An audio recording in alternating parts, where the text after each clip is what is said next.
জ্বালিয়ে পুড়ে ছাই হয়ে যাচ্ছে, সাগরের সমুদ্র উত্তাল হয়ে উঠছে, শুধু আমেরিকা শুধু আগুন আর আগুন, সেই আগুন আর থামানো যাচ্ছে না।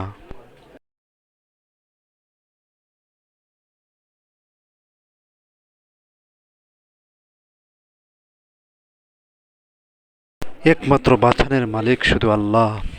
ওদের উপরে রহম যদি করেন তাহলে ওরাই বেঁচে যেত।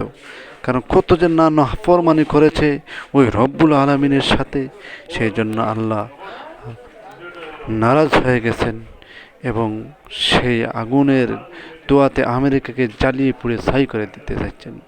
তাই আপনারা প্রাণের বন্ধু যারা আছেন, দেশবাসীকে দেখার সুযোগ করে দিবেন, অবশ্যই সবাই শেয়ার করে দিবেন এবং যাতে প্রত্যেকেই দেখতে পারে সেই ভিডিওটা।